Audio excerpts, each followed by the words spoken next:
All right, so it is 2:02, and I am calling this San Diego City County Reinvestment Task Force to order. We will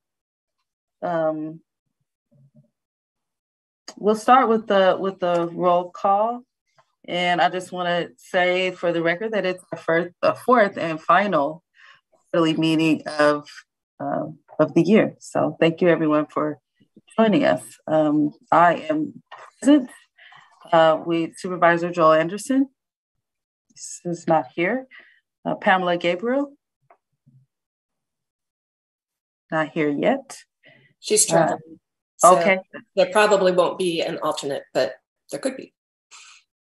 Okay, and I should I go down everyone who has RSVP'd or just the entire list? If your RSVP list includes the alternates, then use that. Otherwise, the entire list.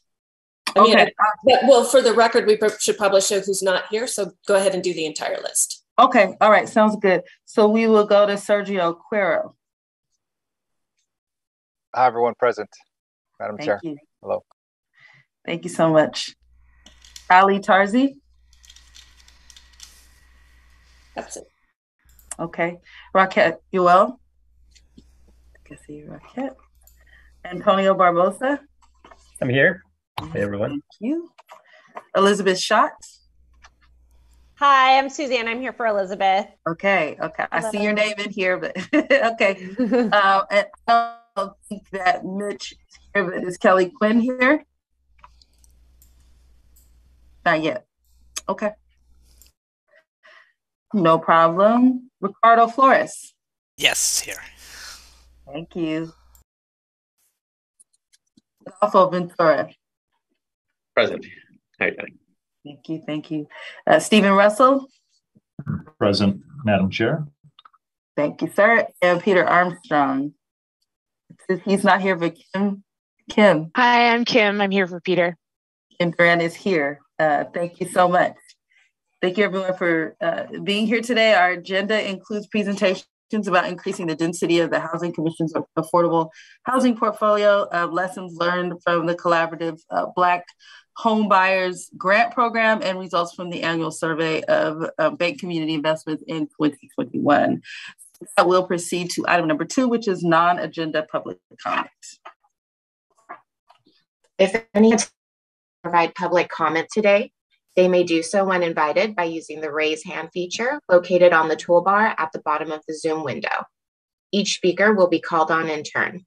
When called upon, please unmute yourself when prompted and provide your comments. Public speakers are limited to 3 minutes per person. There is no public comment at this time. Okay, thank you very much. We'll go now to item number 3, which is task force member comments. Because we're on Zoom, please raise your hand so that I can call on you if you have any member comments this time. Okay, I don't see anyone. All right, so let's go now to approval of the minutes. So we do have a quorum to do that. I would entertain a motion to approve the minutes. So moved. Okay, we have a motion. Second. And a second. If there's no further discussion, all in favor of approval of the minutes of September 15th, 2022, please unmute and say aye. Aye. Aye. Aye. Aye. Aye. Okay, any opposed? All right, good, thank you. We will now move to item number 5, and that is the staff report. Daisy, please take it away. The floor is yours. Thank you. Daisy Crompton, the Reinvestment Task Force Manager at the San Diego Housing Commission. 2 items. One is technical. At the end of the year, typically public bodies like this, commissions vote on their calendar, but long-timers here will know that because our co-chairs aren't nominated themselves to these positions until December and January, we don't know what their schedule is going to be. So As in previous years, we will put a calendar hold on all of the third Thursdays at 2 o'clock. And then once those appointments are confirmed and their schedules are confirmed, we'll let you know what will be the 4 quarterly meetings for 2023. Are there any questions about that? Okay, I guess we could also discuss, we've got a limited body here, but or talk, people can send me their thoughts, comments, including members of the public, whether we want to continue to meet on Zoom or begin to reconvene in person. I'm assuming that if we reconvene in person, the hybrid part, if any, would just be for the public comment, that all y'all would still have to show up as members, and it has helped with attendance, except for today, to have people not have to be driving. So something to think about, and I'll talk to the co-chairs about it as well. The only other thing I have is I was in really interesting meetings this week. As you know, I'm on the Community Advisory Committee for the 12th District of the Federal Reserve up in San Francisco for 13 Western states. We had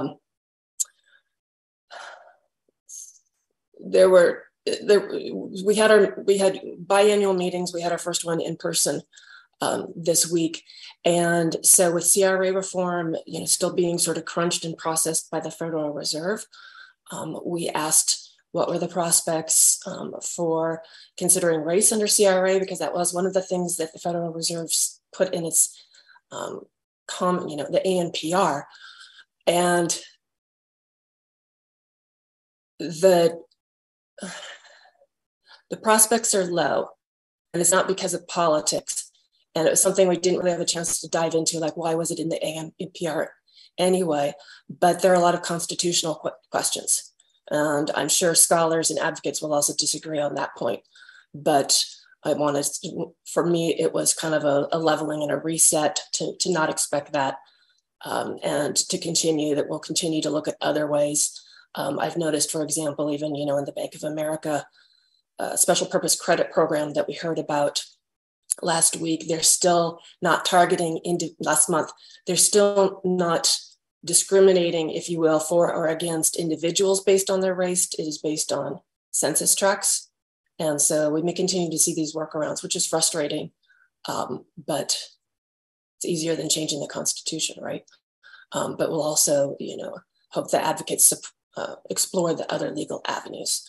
The other thing, the bigger discussion was, of course, around inflation, because of the Federal Reserve's interest rate setting rule and sort of the connection between the interest rate that the Federal Reserve sets, the other monetary things that they can do, Treasury bills, which of course affect and determine mortgages. The real wages have gone down 9% because of inflation. So all the anti-poverty work that we do, all the affordable housing work that we do, we're never going to catch up. Our folks are falling behind. And so the Federal Reserve is taking this very seriously, even among the people like President Daley, who put labor and poverty, at the forefront and really have a strong equity lens. She predicts that with their interest rate increases, that inflation will be 3% at the end of next year, which gets us very close to the long-term goal and be really welcome. But, of course, as they say, and for us all to remember, that doesn't mean prices go down, and if you're a property owner or an asset owner, you don't want them to go down anyway. If you're a renter, you sure want them to go down. And so it's challenging. I don't need to tell anybody there, but I thought it was really interesting. It was interesting, hopeful, realistic, like all the work we do. That's my report for today. You'll hear more from me later. Awesome. Thank you so much, Daisy, for that. And before I go to the members, I want to check in and see if we have any public comment.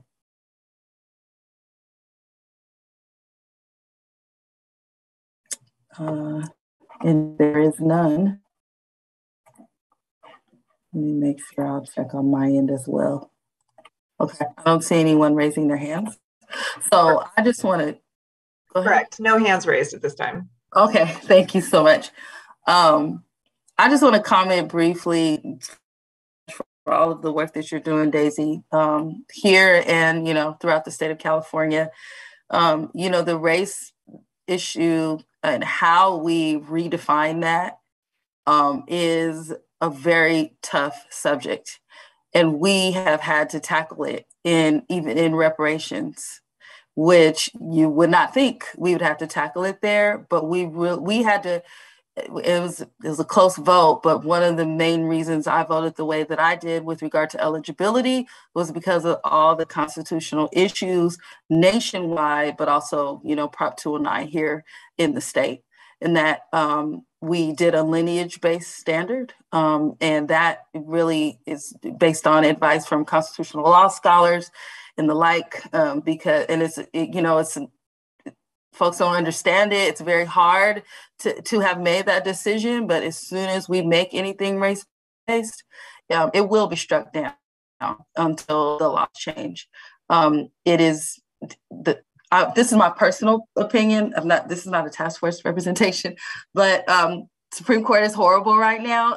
But Ketanji Brown Jackson is amazing, and she's already bringing this into the conversation. That actually, when we look at the letter of the law and also the spirit and also the records, it shows that the lawmakers at that time were actually centering race when they crafted, these amendments to the Constitution. So it's, I think that her dissent will go a long way for us as we continue to do this work in the future, in the event things change and turn around. But thank you for bringing that up, because it's everywhere, and we can't get past it. We have to do all these backflips to try to, make the resources get to who they're supposed to get to. And it's really, really hard. We're going to have to ultimately change those laws. But what that looks like is that's a long road to toe. So anyway, any other comments, questions? Okay. I don't see anyone's hand up. So let's go on to item number 6. And I want to welcome our first 2 guest speakers, Emily Jacobs and Josh Hoffman, with the San Diego Housing Commission. I wanted to bring this because this presentation, or some variation of it, we had at our city county joint meeting, and it just talks about the portfolio and in our, work around affordable housing, what the San Diego Housing Commission is looking at doing with the current units in the portfolio that the commission does have right now. So please begin.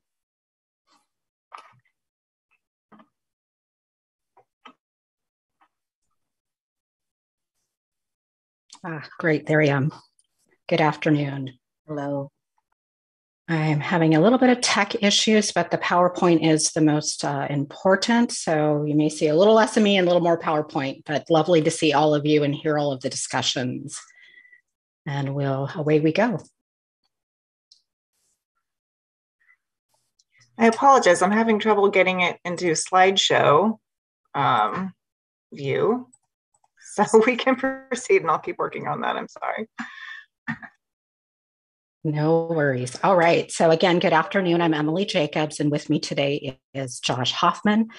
For more than 40 years, the Housing Commission has helped families with low income in the city of San Diego meet their housing needs. And through that effort, more than 22,000 affordable rental housing units are in service in the city of San Diego today. The need for additional housing for individuals and families is well established. And as we explore options to increase housing production to address this growing need, the Housing Commission is considering increasing the density of the properties we own. Our presentation today includes a discussion about the types of properties in our portfolio and the potential options for increasing the density of those parcels. We'll begin a little bit for the benefit of those that don't know us, a little overview of the Housing Commission. Our jurisdiction is within the geographic boundary of the city of San Diego. We do also serve some residents of the county of San Diego. An important part of the mission of the Housing Commission is to foster social and economic stability for vulnerable populations through quality, affordable housing.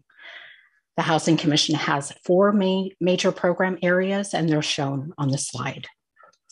Next slide. The Housing Commission owns and manages over 4,100 affordable rental housing units at properties dispersed throughout the city. The properties span as far north as Del Mar, as far south as the San Ysidro Port of Entry, as far west as the coast, and as far east as the border of La Mesa. These include single room occupancy units and units of varying sizes from 1-bedroom to 5-bedroom units, as well as accessory dwelling units. On average, the properties in our portfolio are over 40 years old. They are predominantly low density garden style walk-up properties. So just wanted to situate you on what the bulk of the properties are. Next slide, please. So we'll unpack the portfolio in terms of a small, medium, and large scale concept. So our small scale properties, we're defining those as 1 to 18 units. The units at these properties represent roughly about 13% of the overall portfolio for the Housing Commission, as well as a nonprofit affiliate. These properties include small lot, multifamily housing, and 39 single family homes. Next slide, please. This slide shows an aerial view of a typical single family home lot that is in the portfolio. This one's located in the Otay Mesa Nestor community in Council District 8, and you will notice that it is an underutilized parcel. Next slide, please. Our real estate portfolio also includes medium scale property, and that's defined as properties with 20 to 80 units. The units at these properties make up about 30% of the overall portfolio. And this is kind of what they typically would look like here. Next slide, please. Pulitzer Place in University City, which is Council District 1, is an example of a medium scale property the Housing Commission owns.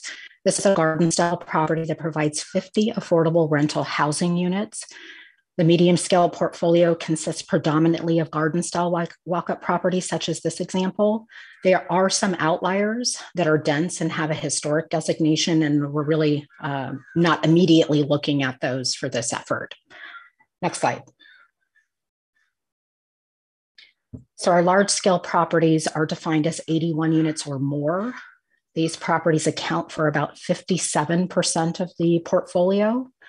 They include a modest amount of high density properties as well as low density multifamily properties. And again, garden style walk-ups such as you see here on the slide. Next slide, please. So this slide shows an aerial view of Maya Apartments, the one in the prior slide. Maya consists of 132 affordable housing units. Again, 2-story garden style property, large amount of surface parking that perhaps could be reimagined in a different way. And the next several slides, we're going to unpack some pathways to densifying the portfolio.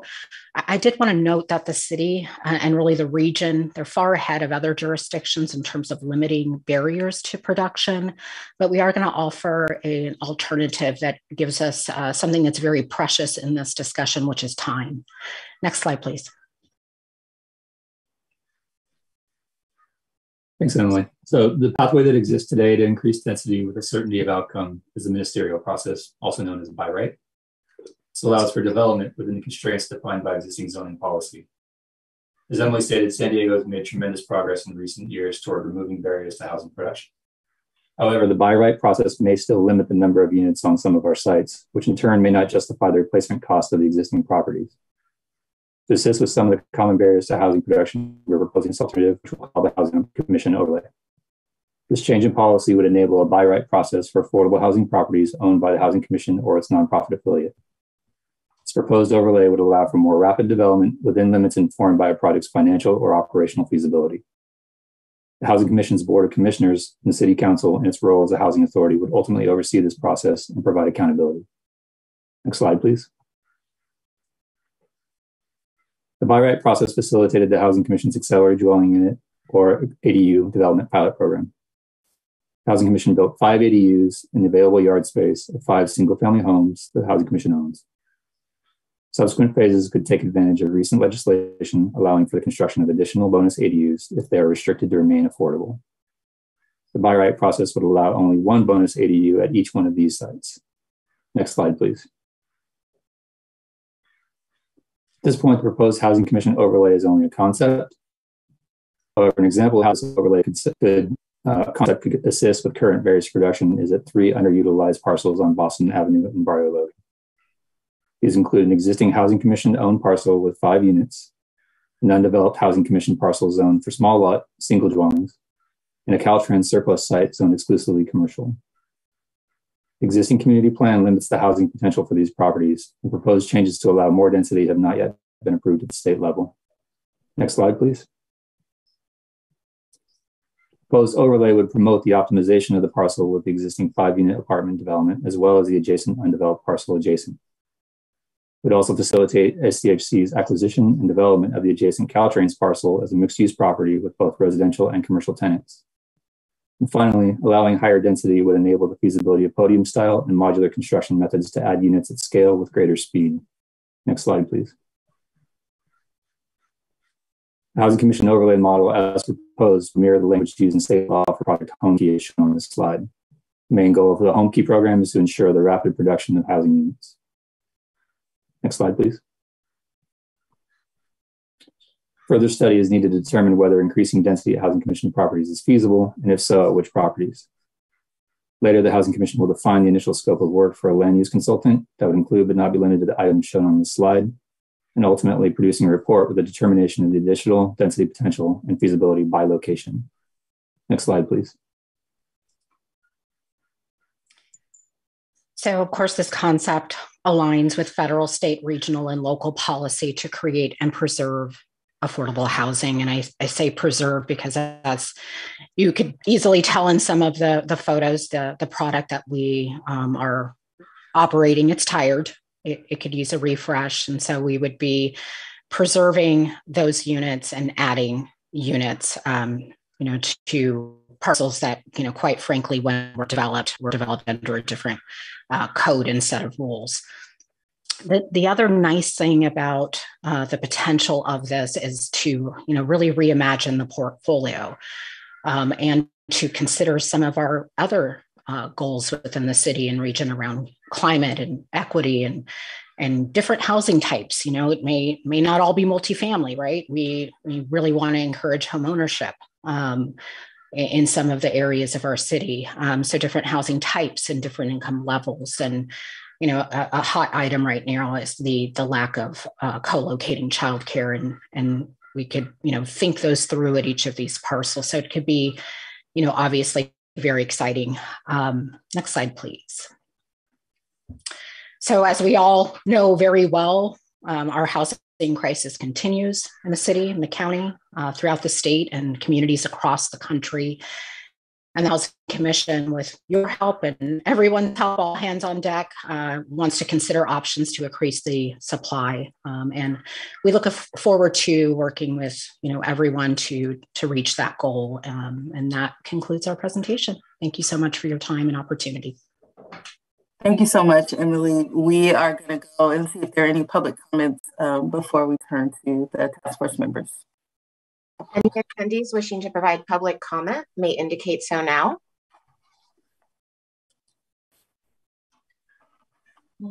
We have one public comment from Gloria Baker. Gloria, you may begin your public comment.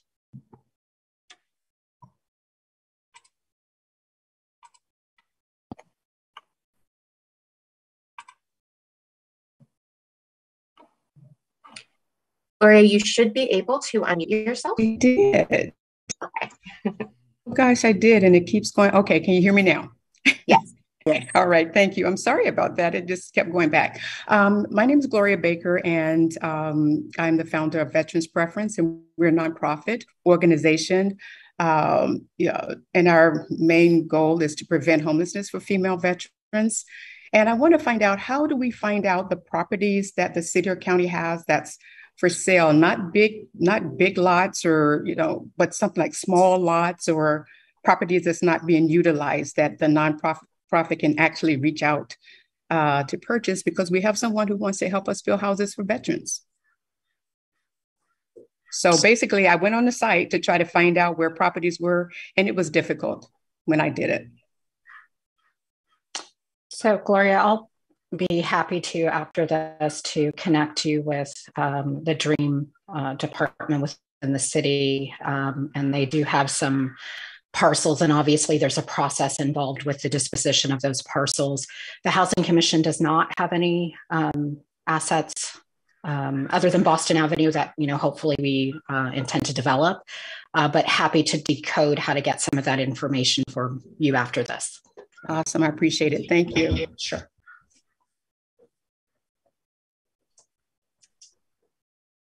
Okay, and I think that concludes public comment. So I want to turn to the members now to see if anyone has any comments or questions. I was going to just reference Ms. Gloria's question over to Emily, but thank you so much for answering that. Stephen, please proceed. Yeah, thank you. First of all, I want to commend the commission for taking this very proactive view of the assets of the agency to see how you can leverage them and to really better fulfilling your mission. We are always going to try to do better every generation. This is a generational shift in how we use land in the region. For the members of the public in particular, because I think everyone here on this call will know, just be aware that even if we have the land, that we still need resources to build. And this isn't a magic bullet, like we have this property and magically, because we already own it, we can densify it. We will still need resources to do this. And this is with the county making its proclamations about, wonderfully assembling for the first time a complete inventory and identifying land that's available, the school district wanting to build land, the community colleges having land to build housing. All of this land is one piece of a much larger stack. And I just would not want the public to walk away thinking that we're done when we contribute the land to these efforts. We have to do them. This is like improv. It's yes and, right? And in case of these densifications, it's absolutely the right thing to do in most, not every location, but but in so many of those locations, to create a special where publicly owned land can do what is a fundamental public purpose more easily, I think is something we need to get behind. And so again, I for the efforts you're making in this regard. And we'll call upon the public, and we're going to have to find resources. And we are committed to working with all of you to do that. Thank you, Steve. Thank you so much. Agreed. Appreciate it. And I did want this presentation to come to this forum, and that's one of the reasons why, is that, as we move forward in this partnership, I think the more folks know they may have access to resources, we're just going to have to jumble a bunch of, which the Housing Commission and the Housing Federation know all about that. But, it's just an all hands on deck effort to make this happen. So thank you again, Emily. Thank you, Josh, for being here to present. And if we don't have any more questions or comments from task force members, we're going to now move on to item number 7. This is one where we have several different speakers. We have Ricardo from LISC, and we have the San Diego Urban League and the Union Bank and US Bank, all to speak about their collaboration with the Black Homeowners Grant Program, a Home Buyers Grant Program. So I guess, Ricardo, I'm going to kick it off to you, and then you can feel free to go from there.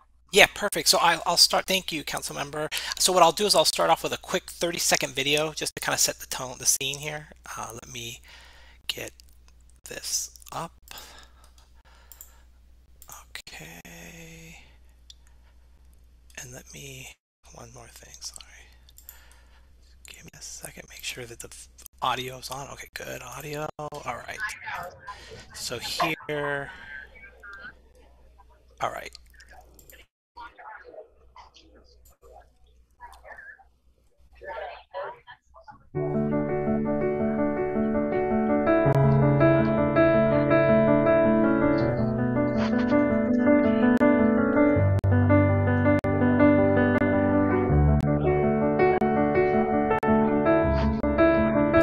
Buyers Program from LISC, the Urban League, and the San Diego Foundation. The program gives $40,000 grants to help with down payments. It also teaches the ins and outs of buying a home to first-timers who may be unfamiliar with the system.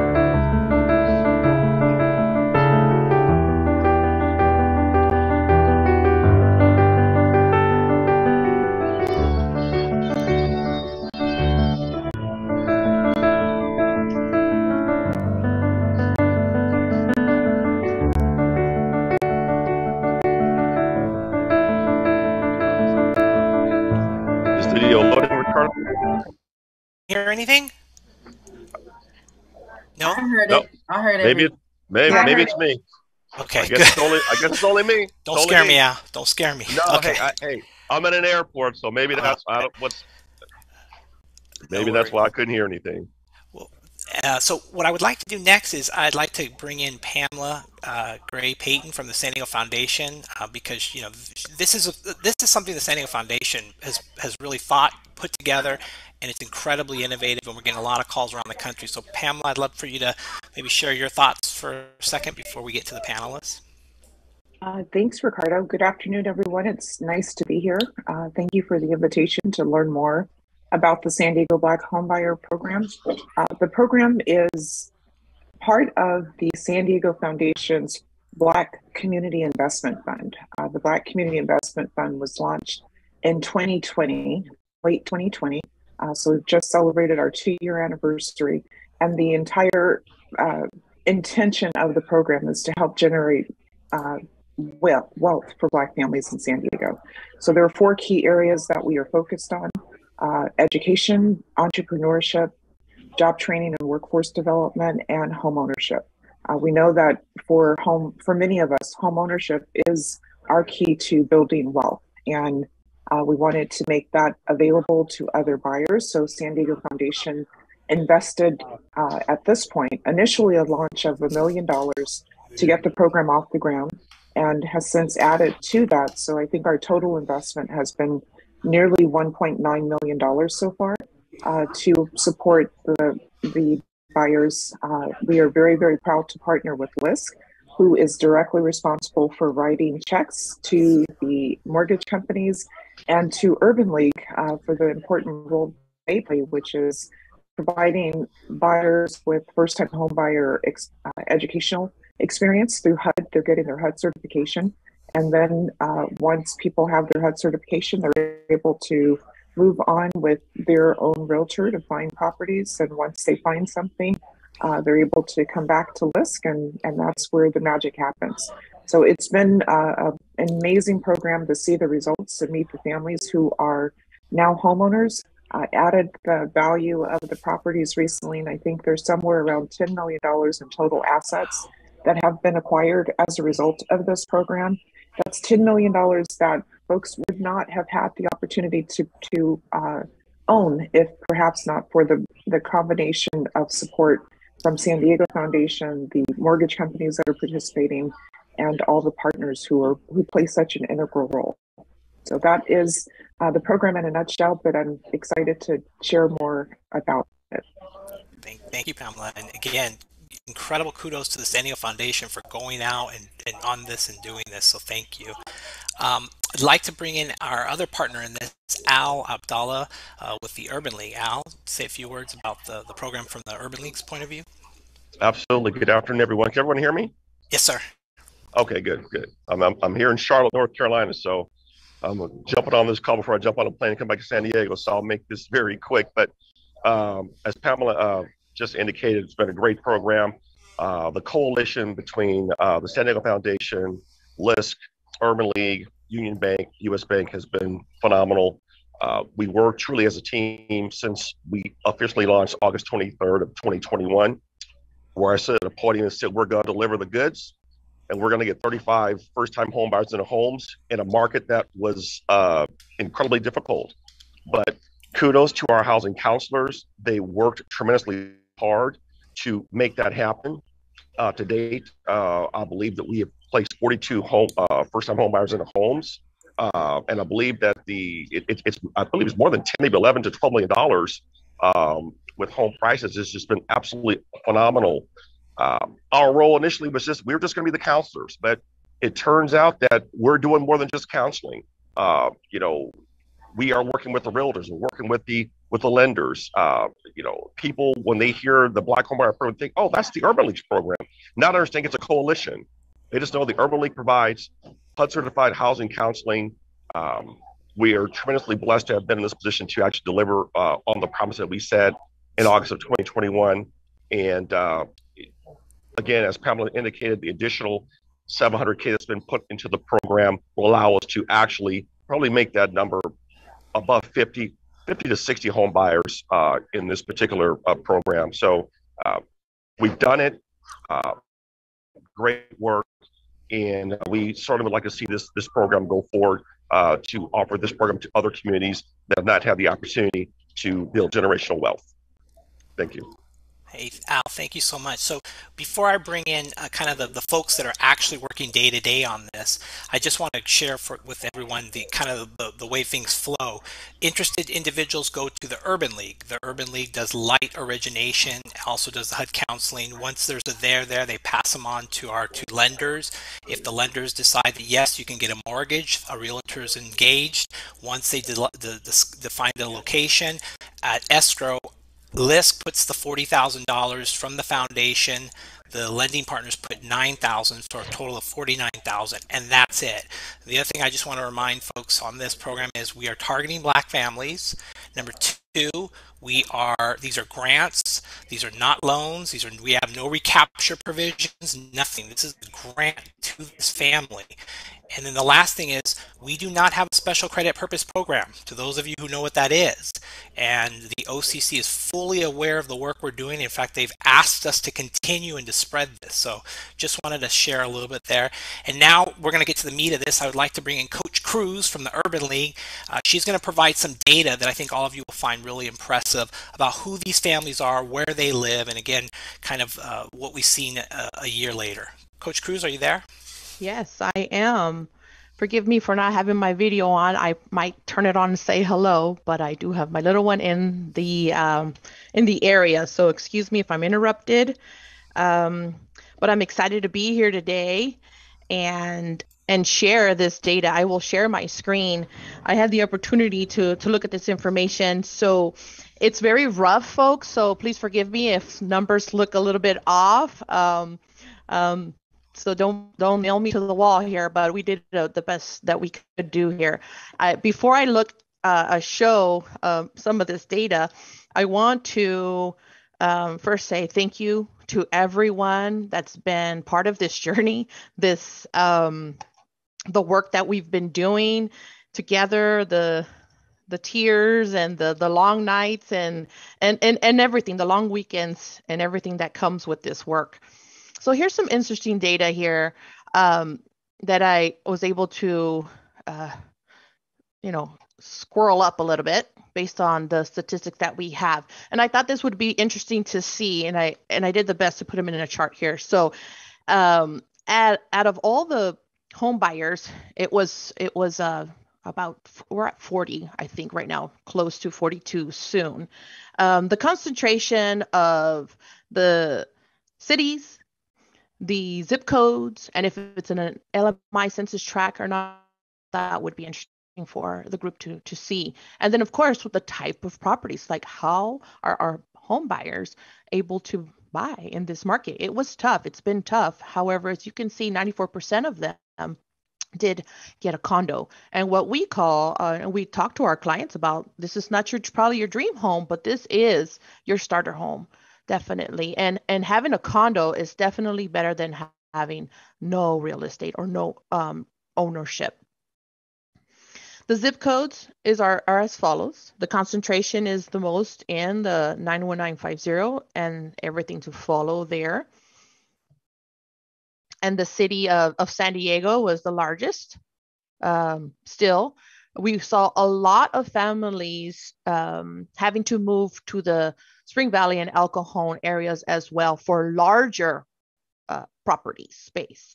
So if they needed to get the 2 or the 3 or the 4 bedrooms, they had to go out into the East County in order to afford. And the LMI census tract. So you can see that the, I forgot my little charts. The blue is actually the excuse me. The blue is the folks that bought a property in a low to moderate income census tract. So this was, we were very happy to see this as well.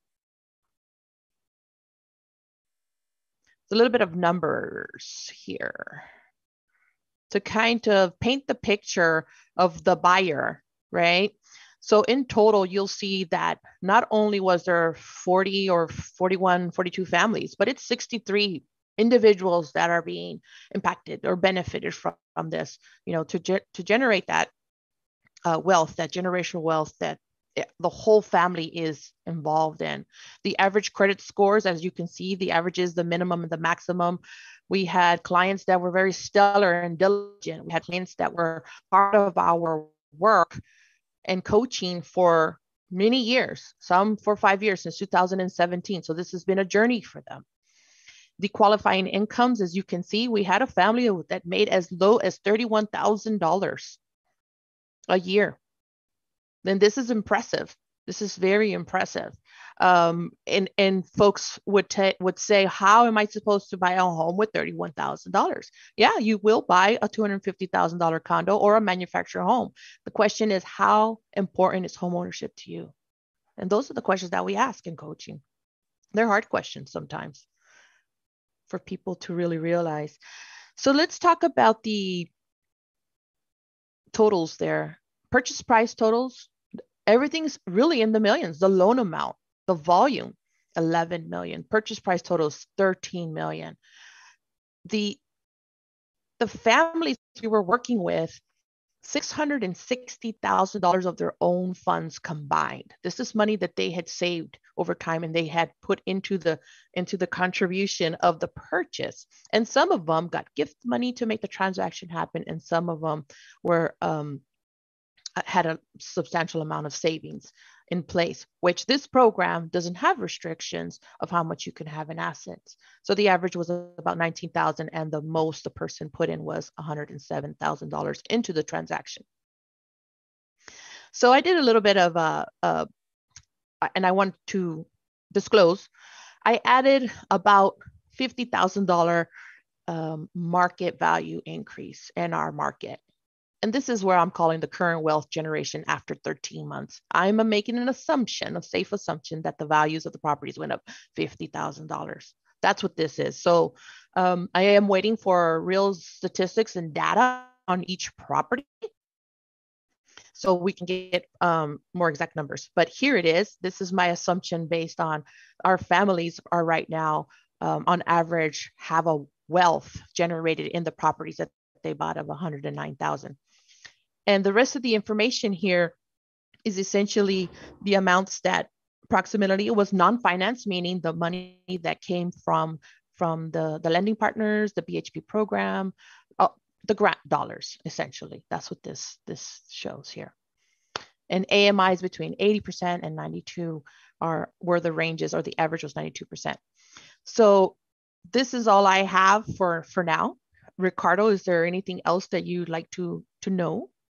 No, I think that's good. We'll let the rest of the speakers kind of share. And maybe, Cruz, the one last thing is just kind of anecdotally, thank you for the numbers, but is there anything you want to share as folks coaching these individuals that you were surprised about in terms of the process that they went through?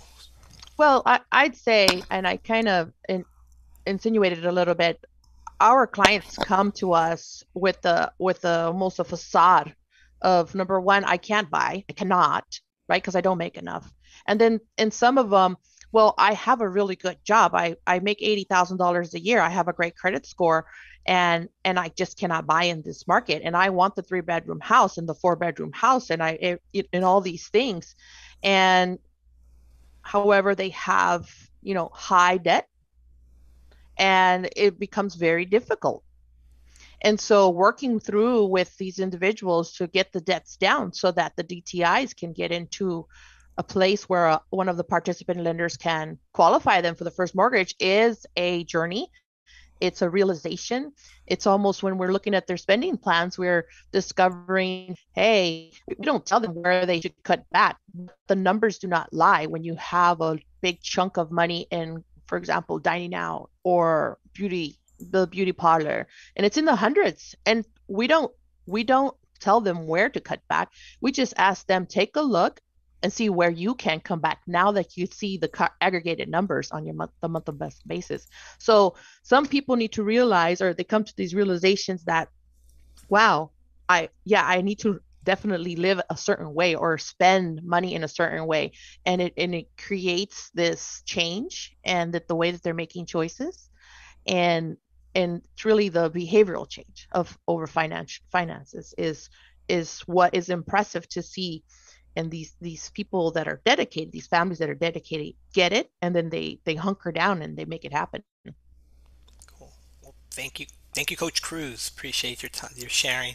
So now I want to bring in the folks that, as Cruz mentioned, that where the magic happens. And this is Druso Chiquette and also Danielle Royale. They're from Union Bank. And again, the magic here is that they're able to work with these individuals to help them find the opportunity for a mortgage. And so, Druso and Danielle, please share with us your experience, what you're seeing.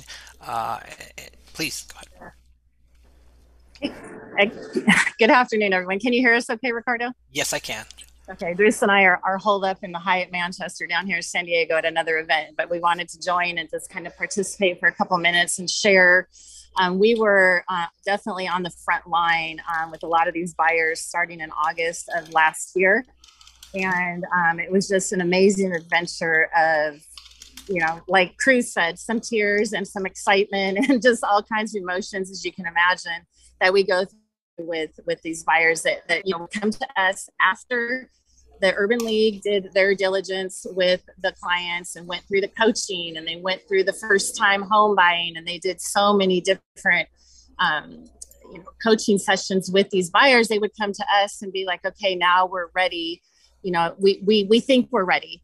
And so then we have the hard task of saying, okay, well, let's, really go through your income. Let's go through your credit. Let's go through your assets and really kind of drill down what we can do for you. And a lot of these people I know I personally spoke to for months before they were able to do anything. And some just were never able to really do anything. But the reward from, just getting to help these people and seeing them get keys is just, it was a lot of work, but a lot of fun. But I'll let Druso kind of chime in a little bit as well.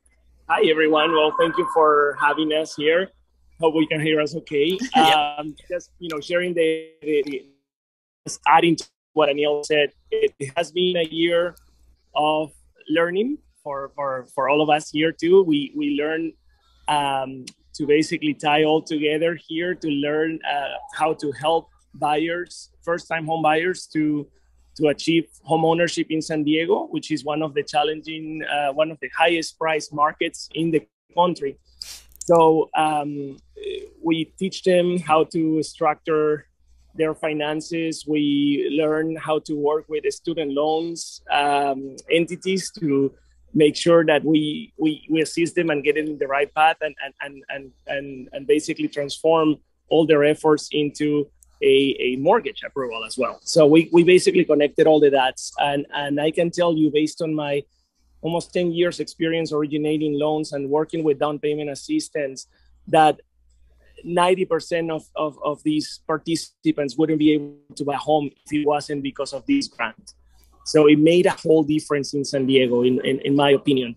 The way it was presented, the way the process flow with the mortgage, I think we really did a good job and hopefully set the example for the rest of the country. Very rewarding experience to get to meet all of you in this call and you, Ricardo, and everyone at the Urban League. And hopefully we can continue with these efforts. Absolutely. Thank you, Druso. Thank you, Danielle. So now we also have a new lender. US Bank is joining us as well. And so we're really excited about that. And if you know kind of what's happening in the banking world, we know that US Bank is consolidating with Union Bank. And so we're really grateful that US Bank is a part of this program so that the program will live on.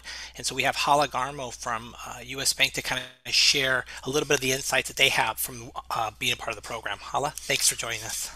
Hi, everyone. Good afternoon. Hopefully you can hear me okay. Yes. So, we're US Bank, very excited that we're part of the program now. We received approvals in March of this year and started working with the Urban League and LISC and Ricardo in May. And as Cruz and Druso and Danielle had mentioned, it was a process getting through some of the, they've gone through credit counseling and then they come over to us and we spend some time working with them on what they can qualify for and then in turn try to locate a property in that price point. We're very excited to share that we were able to close 2 San Diego Black homeownership programs in August. And it was very exciting. I feel like the entire company cheered for these 2 loans and these 2 these 2 families that were able to receive these grants. And, you know, as others have mentioned, and Druso just mentioned, these buyers could not have purchased without the grant and would not have been able to afford to purchase without the grant. So, you know, we've learned a lot through the process and just understanding the needs and what it takes to really help coach the client. Rosie on my team is the one that's been handling working with the buyers and working with the Urban League and LISC. She's done a phenomenal job in just taking them by hand, spending time with them. It's multiple calls, lots of conversation over many, many months until these buyers really feel secure enough to not only buy a home, but to find a home in the price point that they can afford. And Rosie has said over and over again, just making sure that the buyers feel comfortable with the payment they feel they can afford. So while we may be able to qualify them for more, they may not be that comfortable yet at that payment. So we're really excited to continue on with the program and excited for our colleagues over at Union Bank to join us in continuing this program. Hala, thank you so much. And so just before we get into Q&A, just a couple observations that I would like to share really quickly is that one of the things that we've seen from this program is that there are a lot of folks out there that have jobs that can support a mortgage, that have a credit score that could support a mortgage, that have debt to income ratios that can support a mortgage. They either don't believe they can do it or they just don't have the ability to pay for the down payment. Those 35 families or so, 30 to 40 families that we've been able to support, these are not families that went from 0 to 100. These are families that came to us, in a sense, prepared to be homeowners. And so with as Pamela mentioned early on, initially it was about 1.25 million, and they added more gratefully because we have a pipeline of people that we still can serve. So that leads to my next thing, which is we don't have a housing pipeline. That's the biggest barrier from all of this. The other thing that should be noted, and I'll try to capture this in the data later, is that all of our families are families from 1 to 3. We have no families of 4. We have only one family of 6, I believe. All of them, as was mentioned, are in condos. So we cannot provide opportunity to all individuals because there's a lack of a pipeline to build. And so that's something that we're very seriously trying to figure out what to do. And gratefully, our partners at Wells Fargo and others have provided funding to the commission and to the city and to others for the Worth grant, because that's what we want to figure out how to do, is how can we build housing for these families. The other thing is we're very sensitive to condos. Condos have HOAs. So how can we build fee simple homes in an urban environment for these families? Because the other thing too is families want the same thing everybody else wants. Our borrowers or our grantees do. They want a fee simple home. They want to see the land underneath their feet, right? And so why we should try and create a product that would assist and create that. And then the last part of this is not all pipelines are equal. We know that we can build in certain communities, and that's wonderful, but the land in those communities is not going to appreciate equally, unfortunately. So we want to be able to build a pipeline in all communities if the families so desire to live in another neighborhood or a neighborhood that maybe they don't live in now. We've got to figure that out, because again, if we're providing these families with a $50,000 down payment, we want them to make the best investment possible for themselves and their families. So, and then the last final thing is, I know folks are sounding that, we've been wrapping it up, but we're not. We're just starting this program. And I say that because when we started this journey in August of last year, we didn't know if this would work. And if you all remember, August of last year, there was not a war in Ukraine. There was not inflation. There was not interest rate hikes. All of that has happened throughout our program, and yet we still are housing people. So we feel that if this is the worst, God willing, knock on wood, what can we do if we actually have more grant dollars and a pipeline, right? How can we really do that? And then the final piece I think that's really, really important is that in 1968, the federal government said to every municipality around the United States, you must do something called affirmatively further fair housing. You must desegregate neighborhoods. That's important because we know that the patterns of segregation in our communities are hurting us in so many different ways. And so part of what we want to do is how can we do that? How can we provide opportunity for our families, our grantees, anywhere they desire in our community? So with that, we'll open it up to questions or comments. Awesome. Yeah, thank you so much, everyone. This is awesome. First, before we come back to the members, I want to make sure that we go to the public and to see if there are any public comments there. It looks like we have one public comment from Gloria Baker. Okay, I'm doing this again. Okay, good. I just want to thank every one of you here and everyone involved in this program. It was awesome. It's awesome. I actually referred 4 ladies over and they actually got to Danielle, all 4. Unfortunately, one of them passed away. But like Cruz was saying, you know, everyone's not ready to purchase now, but now they know they can. So their mindset has changed, the way they're operating now has changed. And that's one of the things we want to do. I mean, you think that you can't get a home, but now you know, hey, yeah, maybe I can. And as far as the condos, a lot of them, of course, they wanted homes. But I'm like, look, this is your home for now, but this is your first investment property. So now they've got that in their mind. Oh, okay. So their whole mindset, their whole way that they're operating right now, because I don't let them go. Once I get them, they're mine. So the way they're operating right now is really different. And I just want to say thank you to all of you. Thank you to Liz, the San Diego Foundation, Urban League, and Danielle, you're wonderful. Thank you. That's it. Thank you. All right, I think that was the only comment. So thank you, Ms. Gloria, for chiming in here. I want to turn to the members now. Do we have any questions, comments? Mr. Stephen Russell. You know, I'll have something to say. Well, first of all, I just have to say how wonderful it is that this program is getting into the nitty gritty. There's no magic, secret sauce. There's no magic. It is hard work. It's grit. It's training. It's one by one. And I just really appreciate the work that I see being done. I know a lot of the members of this coalition and just have utmost respect because these are hard-won battles and they're won an individual at a time. You're giving people new leases on life. I think this is amazing. In a more technical sense, I'd like to talk about condos. I mean, I had a very interesting conversation with some top real estate folks here in the region talking about looking into the future and writing a paper on forecasting trends. And the one most interesting thing is they are dropping in their report the category of single-family homes because there is no future in building single-family homes in this region. There are legacy subdivisions that have been platted but have not yet been built on in the low tens of thousands. And it is no longer a sector, it is no longer a business model for this region. So as we look at creating opportunities for new home ownership, unless we're simply talking about transferring existing homes to existing folks, we need new homes. And the condos right now are the model we have for multifamily ownership. So either we need to explore alternatives to multifamily or to condos, or look at some of the constraints we have on current condo production, which include the construction defect litigation. And there are other factors as well, underwriting practices. But I think we need to be mindful of that, and also the opportunity that will come when a lot of the apartments that are being built now potentially are converted. Because we're seeing that a lot of the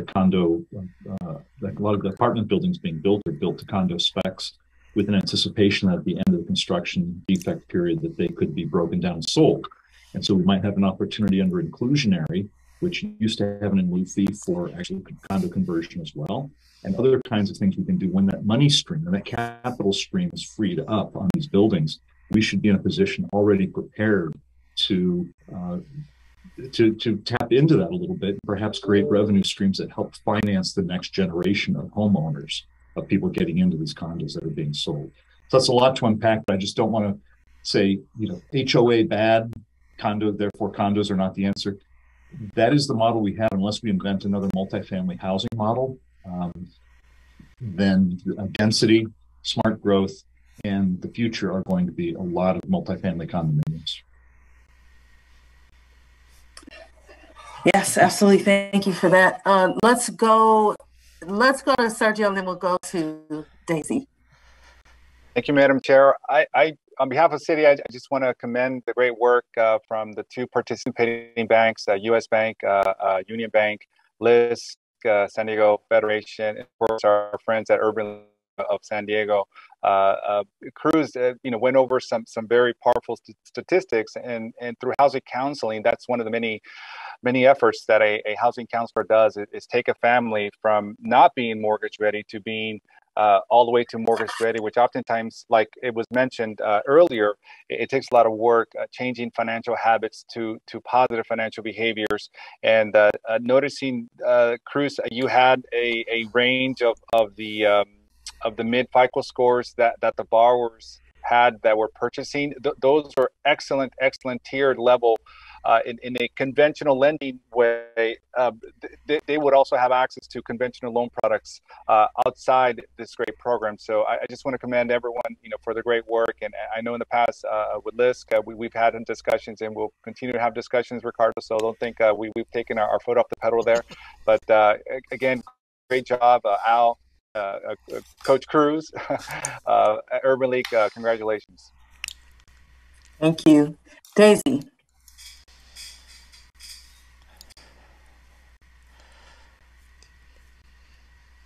Sorry. Yes, ditto that.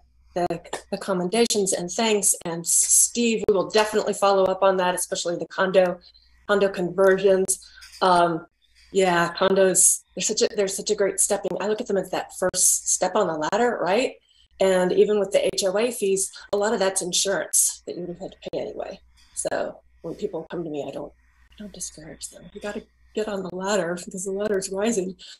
But to the presenters, thank you so much for the data collection, sharing that. It helps us to understand the consumer as we go forward with the Worth program and this program.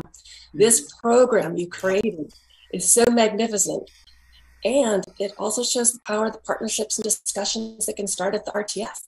The RTF work group on expanding down payment assistance was discussing ways to layer assistance program. And Frank says, oh, we have wish funds that could be used with other programs. We also discussed adding racial equity at that meeting. So these partners took it from there and developed this incredible program, something to be really proud of. I just want to thank you for bringing it to life. I talked to all of you as you went along, and nothing happens easily, right? Who was it? It was just talking about, the weekends of work, and that was even just getting it set up. But besides working with the consumers, it's been an incredible thing, and we look forward to figuring out how we can take it from here.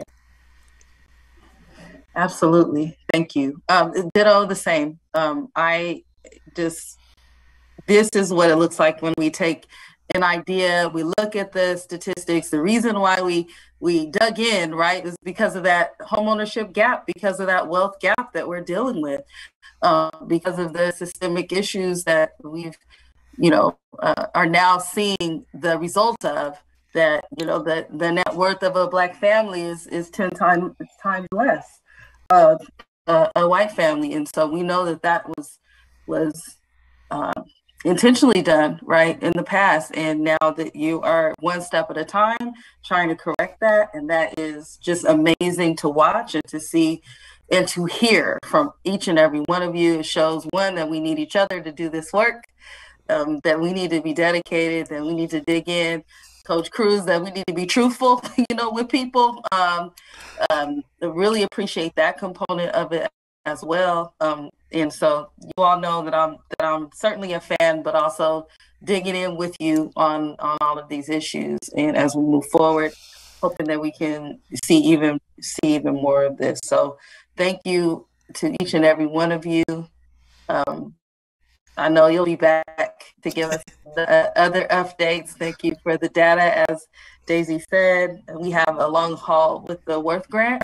We want to make sure we're as successful and doing the work. And in District 4, there are about 144 single family homes in the works right now. That may be the end of what we can do in District 4 as far as single family homes. Yeah. But there is still land in order to build those single family homes in District 4. So we know that there have been initial discussions about really introducing the program to some of the developers that are coming into District 4. I'm all for that. I know that you all have a plan and you have to be broad enough to execute that plan. Also know that we are building out in District 4, and I always have to remember to include that component because we want balanced development. We talked about affordable housing earlier. We're talking about condominiums. We have to do whatever we can to make sure that we're housing folks and giving them the opportunity to build wealth and have stability, in their lives. So anyway, thank you. If that's all that we have, we're gonna move forward to the next item, and that would be item number 8. It is our last item. And Daisy will review the results of the RTF annual community investment survey. And I know several of the RTF members have also agreed to share case studies. So Daisy, please proceed. Thank you so much. Thank you. And thank you again, everyone, for the last item. So moving to the end of the year must mean that it's time for the annual RTF survey. Michelle, if you could hang on just a minute, we'll get into the data after the case studies and after this introduction, but thank you. We have that all queued up.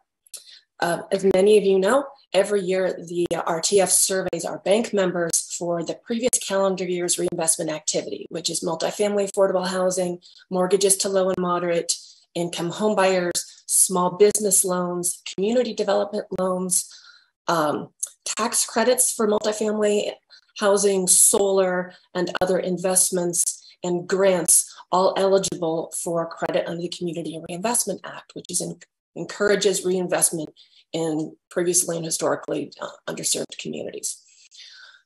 This survey is a lot of work.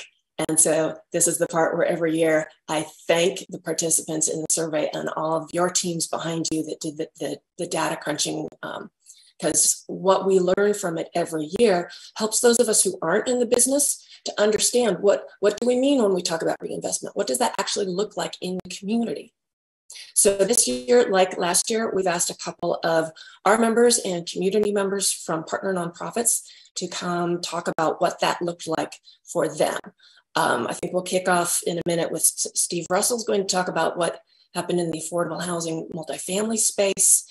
We have Habitat, we have IRC's Center for Economic Opportunity. An overview of tax credit. This is from this California Housing Partnership data tools, and a really big overarching view of what tax credit activity has taken place in the region and the county going back 12 years.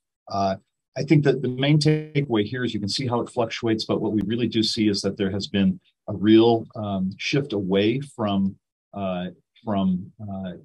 acquisition rehab, which is the lighter color, toward new production as a result of the limited availability of 4% tax credits have focused TCAP and SIDLAC on really emphasizing new production over acquisition rehab. So that's the mega trend. The other trend I want to point out here, let me pull up my San Diego projects here. This is just taking data from CTAC and SIDLAC's website. And I want to start kind of zoomed way out because this is more of a graphic when you look at it at this scale. Don't worry about the numbers. What we're looking at, though, is the actual number. Each line here represents one project placed in service. These are projects placed in service in 2021. These are projects placed in service in the county in 2022. And here's the anticipated projects to be placed in service in 2023. So just in a broad overview sense, you can see that there seems to be a growing number of projects that will be coming online from last year to this year to next. I would caution you against being too optimistic, because when we look a little bit more closely at what makes these numbers up, and just to give you a sense of perspective too, I should give you the actual numbers, which is for 2021, we're talking about 322 units in the county. These are tax credit. These are just the tax credit deals. 1,193 in 2022 and 1,648 coming up in 2023. That does include these two inclusionary projects, the 3 routes and the Merge 56. So there's a significant number, the 47 and 178. It's like 220 of those units are being required by inclusionary or by a project, a planned development project. We have one project here in this year that was actually a recipient. Mississippi ECB is a receiver site for the inclusionary housing of 3 other projects in the immediate vicinity in North Park. So that's kind of exciting actually to see what they have done, because the theory was if you can aggregate the inclusionary requirement of maybe people who want to build offsite, are we going to yield more or less? And this shows we can actually yield. It's a very nice building that is emerging on Elkhorn Boulevard. And I think that the yield per unit has been very good. The other thing I want to point out here is really, these are placed in service data. I'm going to back up a little bit again, just so that the light color represents the county or anything but the city. The darker color, in each case, the darker color represents the city of San Diego production. The lighter color represents non-city of San Diego production. So you can see where the San Diego city is going to have the lion's share of production coming online, placed in service next year. I would also note that the application dates, I'm going to zoom in here now, because these are each given their application number, which includes the year that they applied and were awarded. So obviously in 2021, we're seeing awards from 2020 actually coming out of the ground or being occupied. In 2022, we're still seeing 2020 applications. And 2021, 2023, we're starting to see 2021 applications. Now, I believe that most of this is a result of the fact of the housing acceleration program that was done at the state, where they were looking at the pipelines that were jammed up with tax credit deals and poured a lot of money into getting these out there. So these 2 years, 2022 and 2023, although they appear large, are really anomalies. So if we don't have more local resources, I think that future years are going to look more like 2021, where in that year, let's just zoom in a little bit. You can see the 4% versus the 9%. There is one 9% deal that came out of that was in 2021 that was actually put into service. You can see where most of, actually I hadn't even realized this before, the non-city were all 9%. The city had a lot of 4% deals in 2022. And a lot of 4% deals here because again, we had some additional bond cap that we could make use of, and the accelerator made it possible to step up the rate of production. But this is a short-term boost. And so I think the real takeaway is these were great investments. We look at what it means to communities when we make these kinds of investments, that they leverage these. I have great fear of what 2024 is going to look like in terms of delivered housing. The current city RFPs, the city had the last, had the good fortune of having fairly robust redevelopment. And so in the dissolution of redevelopment, there were a lot of properties that were in fact liquidated and the funds put into the Affordable Housing Production Program.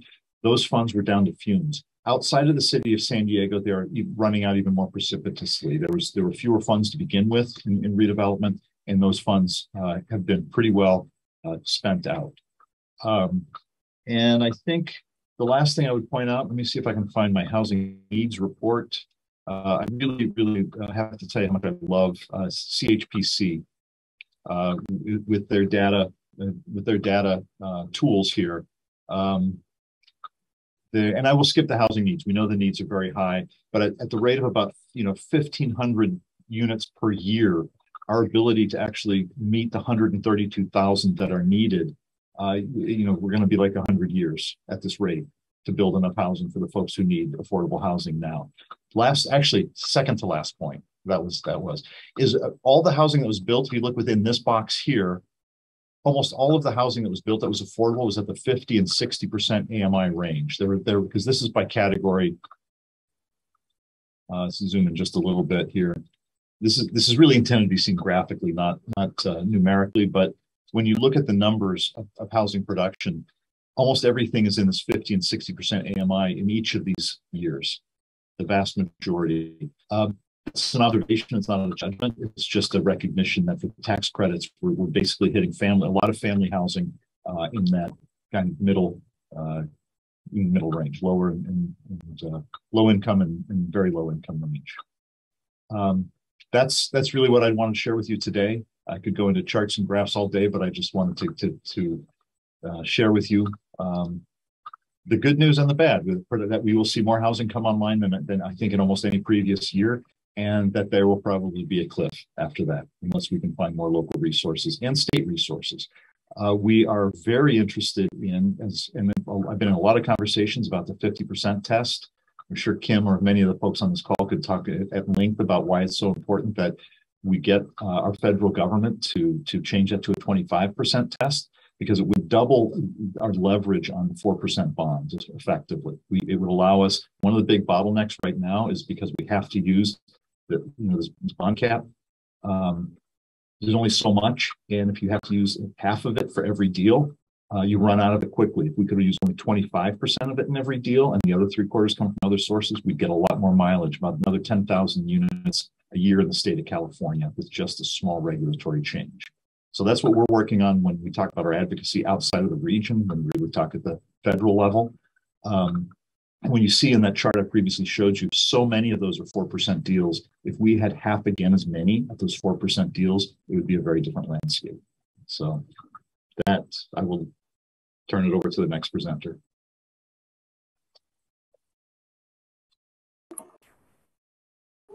Thank you, Steve.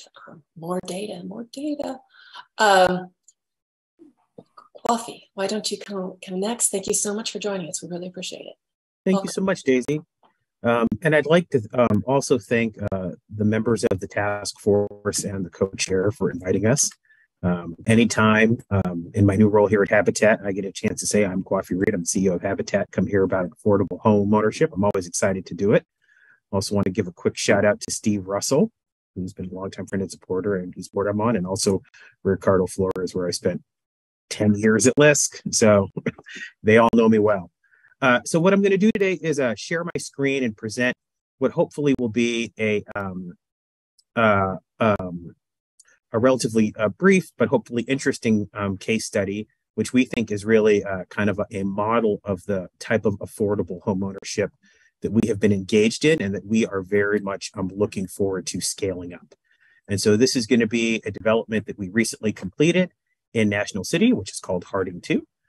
And so I'm going to do three things today. I'm going to talk a little bit about sort of the model that sustains our work and helps us build developments like this one. Talk a little bit about the development itself, and then I'll talk a bit about sort of the background and the partnerships that frankly made it happen. So just a little bit of background about Habitat.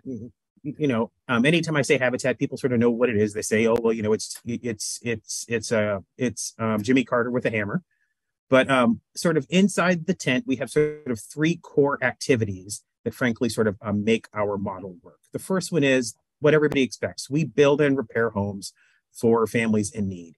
And when we think about families in need, our primary target are families that earn either 80% of the area median income or less. We also, one of our other core activities is we have to gather the resources that help those families afford a product that we all know by market rate costs is unaffordable. So in order to bridge that gap, we spend a lot of time working with public sector partners, private sector partners. We gather in-kind donations, and of course, our signature element is our volunteer labor. And then the third thing that folks may not know about Habitat is we are the mortgage provider for all of our homeowners. We are the mortgage issuer. And the mortgages that we issue are almost all below market rate. And in fact, with this development, all of the mortgages were in fact provided at zero interest. So those are our sort of three core activities that help make our model work.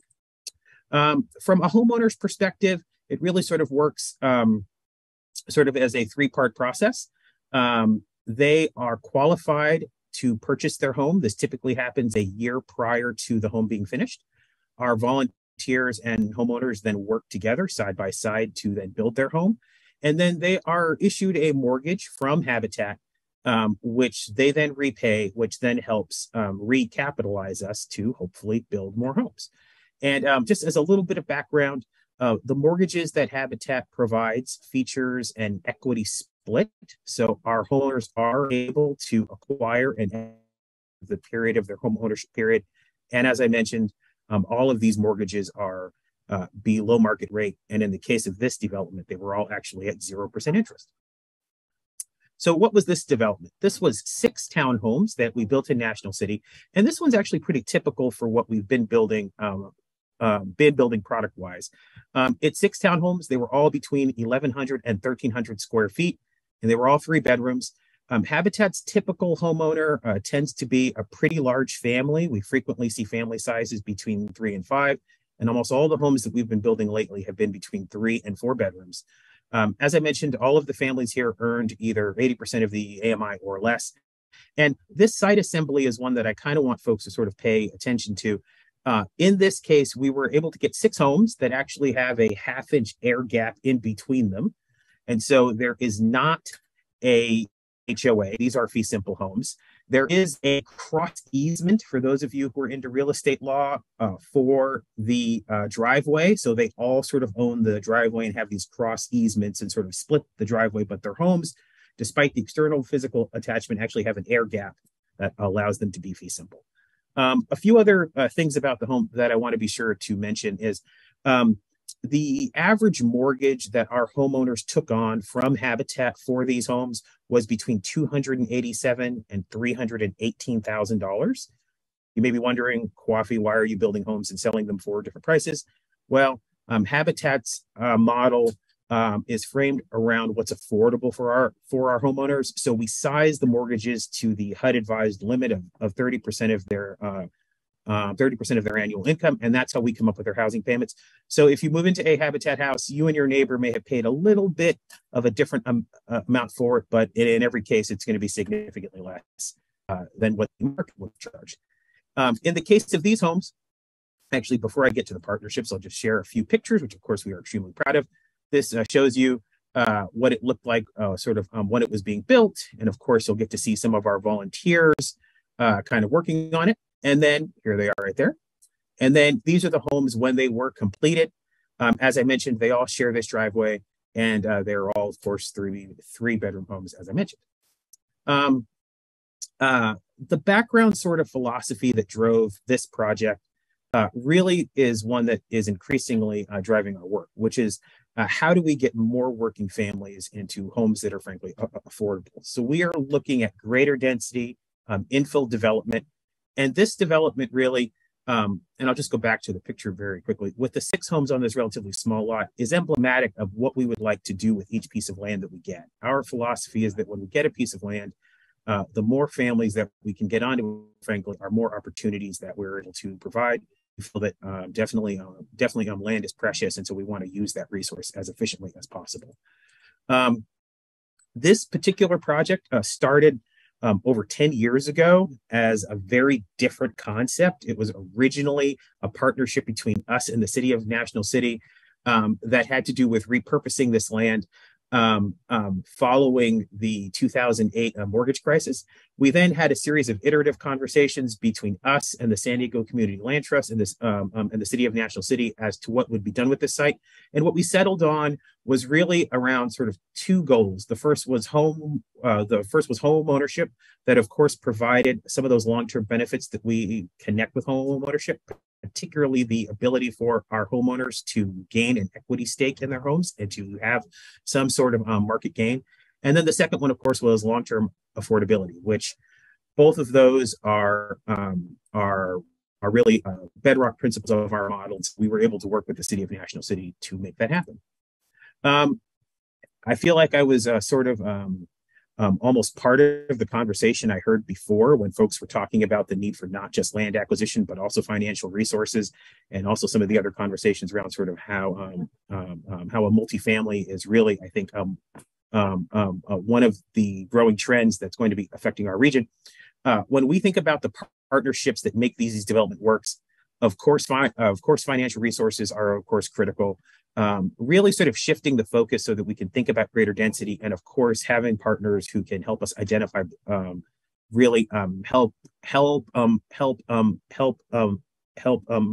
identify parcels of land that we can work with. So we've had the real opportunity to work with some other developers in the city. One of the most recent examples was our partnership with Mac and Bridge, where we were able to place 11 ownership homes as part of a much larger rental housing development. For this specific development, the list of partners is, of course, extremely long. On the private sector, we had everybody from Mission Driven Finance, the city of the San Diego Foundation, Wells Fargo, Bank of America, and of course the San Diego Community Land Trust. And then on the public side, we had the city of National City, the county, and the state of California.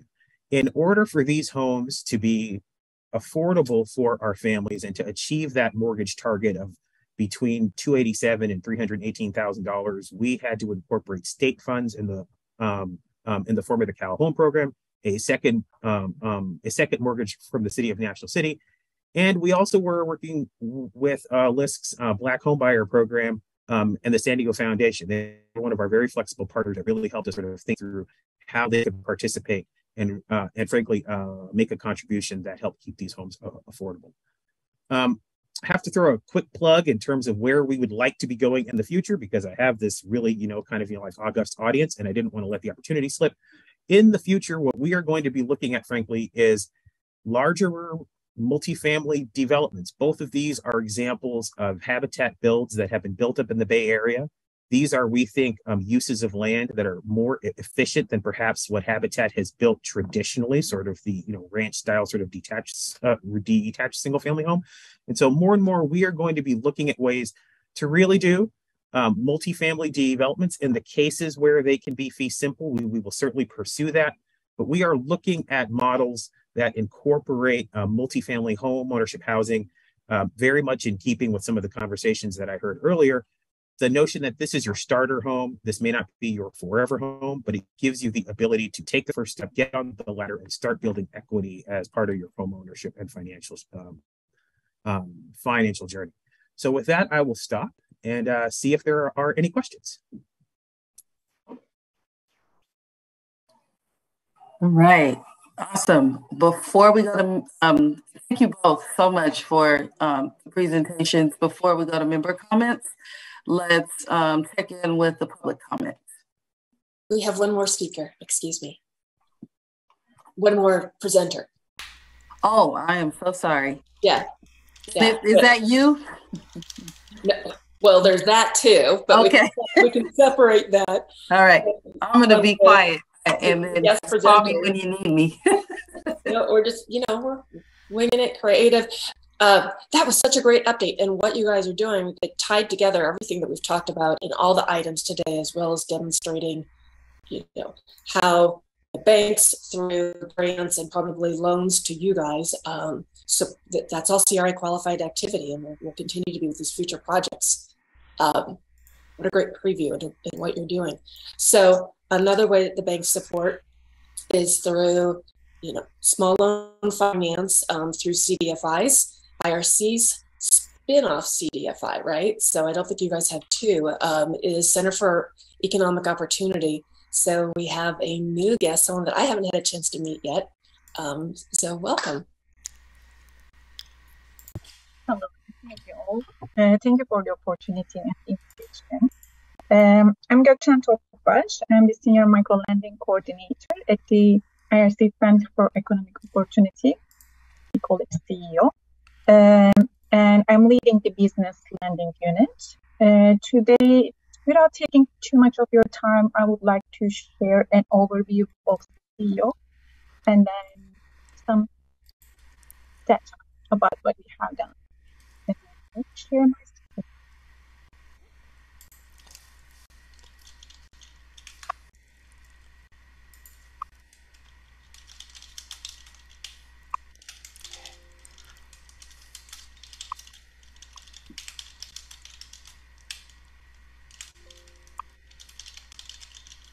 Can you see my screen?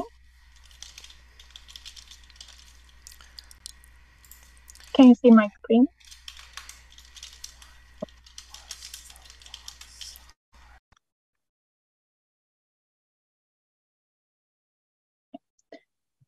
So IRC Center for Economic Opportunity is a national nonprofit financial institution that offers small dollar consumer and business loans to refugees, immigrants, and any other crediting individuals. This includes U.S. natives, citizens, people of color, anyone. CEO is a subsidiary of the International Rescue Committee. It's a non-consolidated subsidiary. We are a non-profit and a certified community development financial institution. We are active in 15 states and growing. Actually, as of today, we added Florida into our lending field as well. These orange ones are the states that we are able to provide lending services. In these 15 states, there are 23 IRC office locations that we provide lending service to their clients. And we also partner with 5 non-IRC organizations. In San Diego, our partners are IRC San Diego and San Diego Housing Commission. IRC San Diego is a small business development center and also an SBA Community Navigator pilot program Tier 1 awardee. So they are partnering with 3 other nonprofit organizations. So we are able to reach out to very diverse community in San Diego. So our model is we lend to trusted community partners. Our partner organizations provide financial education or business training or one-on-one financial coaching and business technical assistance to their clients. This is a linguistic and culturally appropriate program. In IRC San Diego, the language capacity is over 20. And at CEO, we are a team of 10 and we speak 11 languages. So we are able to reach out to the group that has language barrier. Provides full service lending platform. We manage the platform and we provide credit reporting and loan capital to these individuals and small business owners. We work collaboratively with the partners to make new loans together and support the existing borrowers. These are the countries that our borrowers come from. We have 96 unique countries of origin. As you see, Middle East, South America, Asia, Africa, we have borrowers from all over the world. 95% of our borrowers are low income. As you may see here, 50% are extremely low income. 26% is very low income. Only 5% is moderate income. In the lending part, when we look at the credit score during the application, 65% of our borrowers had bad or no credit. Only 14% has okay credit. As you see, the good credit and great credit is very, very low compared to the bad credit ratio. We are providing auto loan, credit building loan, education and training loan, resilience loan. This was a COVID support, personal loan, immigration loan, and business loan. This chart shows the time in the US during the application. For a newcomer, the first need when they arrive to the country is an auto, a vehicle, because they need to purchase an auto to be able to go to their work, to be able to get a job, actually. And that's why it is crucial. So as you see here, within their first 2 years, they need auto loan. And to be able to purchase auto, rent a place, they need to build credit. So with IRC financial coaches. We are providing credit education, and we are working on building credit with them. And then slowly it goes to auto loan, and then from there, education and training loan, which helps them to go to school or maybe get some training to be able to get a job. When it comes to immigration paperwork, if they need extra funding, which is not provided by the government sources, which when it is not enough, so we are able to provide immigration loan to them. And later on, when they're settled, when financially they are steady, as you see here, in 4 or 5 years, they want to start their business. So that's when IRC offices start working with them for business technical assistance, and we are able to provide them business loan. So since the inception, it's 2015, CEO made over 4,000 loans, and we financed over $10 million. And this chart shows us for the last 5 years our loan made and also loan amount financed. As you see, there is a rapid increase. In 21, we made almost $2 million loan and 935 loans. But as you see here, in 2022, it increased to over $6 million, which I will explain shortly, due to our 0% interest loan. And we made almost 1,300 loans. This includes auto loan, business loan, credit building loan, and resilience loans. This is San Diego. In San Diego, there is a rapid increase here. But in 2021, there was a decrease due to the available grants that was provided by the city and the county, and which was a great opportunity for our clients. But after all the federal government, federal grants and or local grants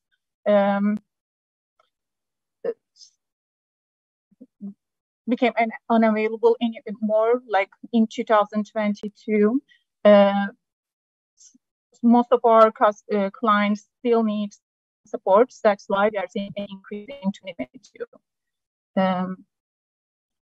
These are all the total loans made in San Diego. It's almost $3 million.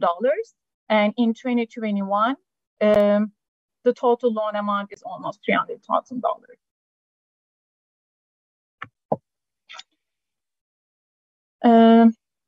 Credit building ladder loan. This is probably one of the most impactful loan product we have. It is small dollar amount, but a big impact. It starts with $100, 6 months payment. So the borrower only pays $16 a month, but in 6 months, they're able to issue a 640 credit score, FICO credit score. And then after that, they're able to get a $300 loan.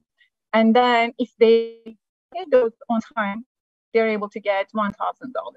So lots of people may think that, oh, these are so small amounts. What would be the impact? The amount doesn't make a difference, but on-time payment makes a huge difference. And we were able to see some borrowers that were able to issue over 700 credit score within a year, maybe less than that. So IRC financial coaches provide credit education. So for a newcomer, it is crucial to learn about the credit and banking system in the States. So they will be able to get a better auto loan rate, get a housing, so they're able to rent a place. So that's why it's very important. And so far, probably we made over 2,500 credit building loans. And we are so grateful to MUFG for their support, to IRC and CEO supporting our credit building loans. Business recovery loan. Thanks to Wells Fargo Open for Business grant, CEO was able to reduce the interest rate to 0% on existing business loans that were financed pre-COVID, and repayments were deferred. This gave the small business owners a breathing room during that difficult time. And after that, we continued to provide 0% interest rate up to $10,000. And that is one of the reasons of almost 300% increase in business loan made and financed in San Diego and nationwide. In 2021, CEO became an SBA microlender in San Diego County. So Wells Fargo Open for Business grant was also used for loan loss reserve for SBA microloan. And thanks to JP Morgan Chase Bank, IRC and CEO collaboratively created this program, Resilience Loan, during the pandemic. We created this Resilient Loan at the amount of $700. It was 0% interest rate, and repayments started 6 months later. So this was used by the individuals and small businesses to pay rent, to pay the bills for any kind of emergency expenses. And it also worked well for building credit, so they were able to apply to the other COVID funding that was available for them. And these are our communication information. So if you have any questions, please feel free to send us an email. And if you have any questions, I'm happy to answer.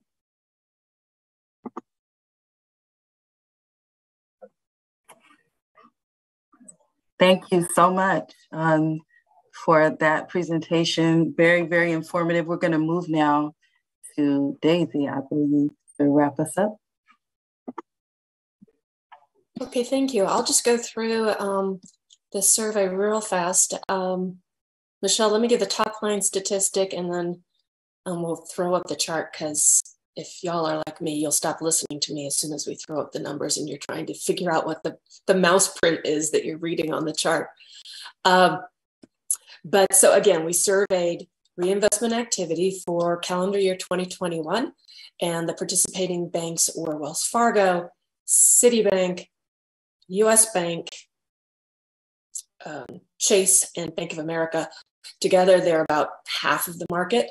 When you subtract out Union Bank, when we add them back in next year with US Bank, it'll go up to 60 or 70% of the market. But because it's such a big portion, it's good for giving us a general picture of what was happening in the market. And what was happening in our county in 2021 was that overall CR activity declined 9%. It went down to $2.2 billion, but it was still higher than 2019 and the preceding years. 2020 was an especially large year. So of course we would have loved to see that continue. I would love to see that continue, bounce back this year or next year. But that's the bottom line number, $2.2 billion, down 2% from the year before. Michelle, if you could throw up the chart, please, we'll take a closer look at what was involved in all of that. So I tried to just create a simplified spreadsheet. It's still pretty scary and will make your eyes glaze over. So I'm just going to give a couple of the big statistics.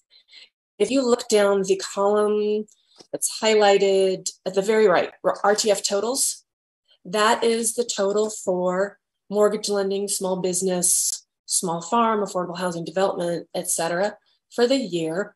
What we saw was that different chart, way too dense to throw up today, but I will distribute it. We'll put it on the website once we have those final numbers from Citi. Overall, mortgages were basically flat. Small business loans fell 37% from 2020 to 2021. Multifamily affordable housing lending rose 13%, and tax credits and investments rose 23%. So that's part of what Steve is able to show us. So that's how you see, you know, this overall number of being down 9%. A lot of that was really was small business, offset by the multifamily loans.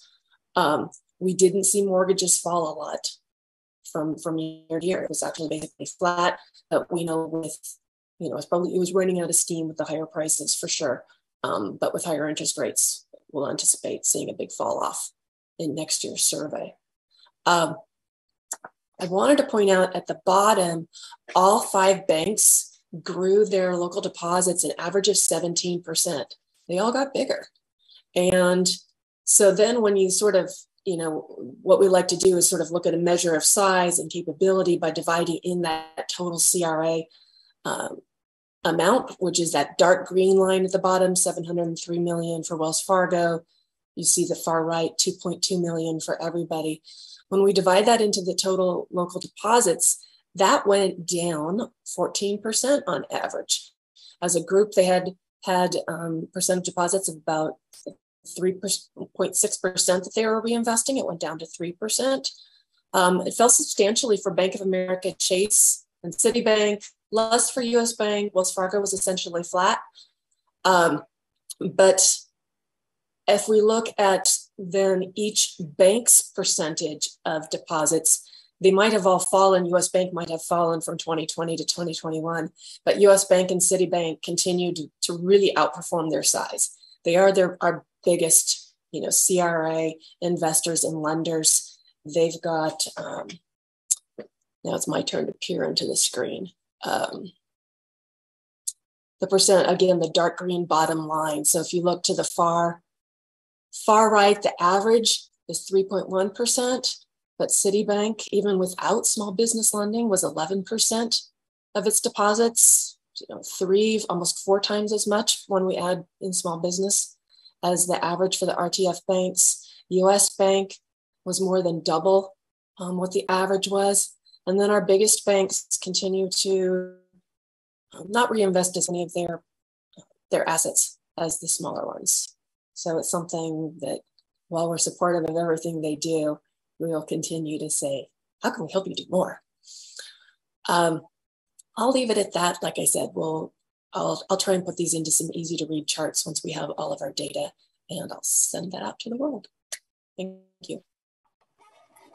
Well, thank you. This is, to me, it's still super helpful. So at least it may prompt a small conversation here while we're here today. Let's turn over to public comment. Any attendees wishing to provide public comment may indicate so now. There is no public comment at this time. Okay, thank you so much. Antonio, why don't you start us off? Thank you. And quick question for Kwafi. In your presentation, you mentioned that you're providing mortgage lending to create a revolving fund to help build more homes. But I'm curious why, for the project that you presented, Parting Project, you end up charging 0% interest. So just wondering why.